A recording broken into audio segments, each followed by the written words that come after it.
অনেকদিন আগে গৌতম বুদ্ধ এক গ্রামে এসেছিলেন মানুষকে সত্য ও ধর্মের পথে চলতে শিক্ষা দিতে। প্রতিদিন বহু মানুষ তার কাছে আসত। কেউ প্রশ্ন করত, কেউ আশীর্বাদ চাইত, আবার কেউ শুধু তার কথা শুনত। একদিন এক লোভী মানুষ বুদ্ধের কাছে এলো। সে ছিল খুব ধনী হতে চাওয়া মানুষ, কিন্তু কখনো সন্তুষ্ট ছিল না। সে বলল, বুদ্ধ, আমি অনেক বছর ধরে কঠোর পরিশ্রম করছি, কিন্তু আমার জীবনে শান্তি নেই। আমি আরও ধনী হতে চাই, আরও জমি, আরও গরু, আরও সোনা চাই। বলুন, আমি কিভাবে আরও পেতে পারি? বুদ্ধা হাসলেন, তারপর শান্তভাবে বললেন, তুমি যা চাও তা তুমি ইতিমধ্যেই পেয়েছ, কিন্তু তোমার লোভই তোমাকে দুঃখী করে ফেলছে। লোকটি অবাক হয়ে জিজ্ঞেস করল, লোভ কিভাবে আমাকে দুঃখী করে দেয় প্রভু? আমি তো শুধু নিজের ভালো চাচ্ছি।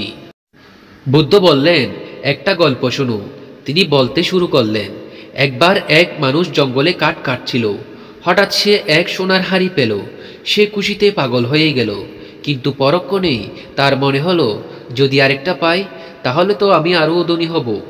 সে সোনার হাড়ি লুকিয়ে রেখে আরও খুঁজতে লাগলো। দিন কেটে গেল, রাত কেটে গেল, কিন্তু আর কিছু পেল না। শেষে ক্লান্ত ও ক্ষুধার্ত হয়ে সে অসুস্থ হয়ে পড়ল। আর কখনো ফিরে যেতে পারল না সেই প্রথম হাড়ির কাছে।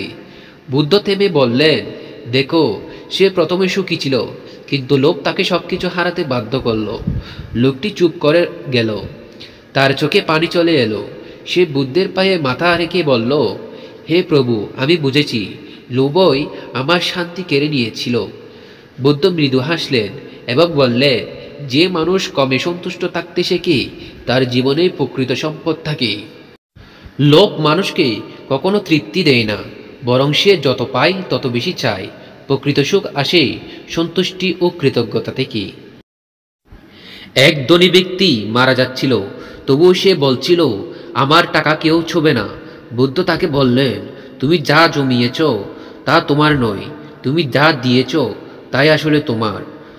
এক বাগানের মালিক, তার ফল কেউ খাবে তা সহ্য করতে পারত না। সে পাহারাদার বসালো, কিন্তু শেষমেশ ফল পচে গেল, আর কেউ খুশি হলো না। বুদ্ধ শিষ্যদের বললেন, যে ভাগ করতে জানে না সে নিজের সুখও নষ্ট করে। এক ভিক্ষুক পুরনো সোনার পাত্র পেয়ে লোভে পড়ে তা বিক্রি করতে শহরে গেল। পথে এক দস্যু তা কেড়ে নিল। বুদ্ধ বললেন, লোভ মানুষকে ধ্বংসের পথে নিয়ে যায়, যেমন আগুন শুকনো গাছ জ্বালিয়ে দেয়। এক রাজা আরও জমি চাইত, আরও রাজ্য চাইত, যুদ্ধ করে বহু প্রাণ নিল। একদিন নদীতে স্নান করতে গিয়ে ভেসে গেল। বুদ্ধ বললেন, লোভের নদী কখনো পার হওয়া যায় না, যদি না ত্যাগের সেতু বানাও।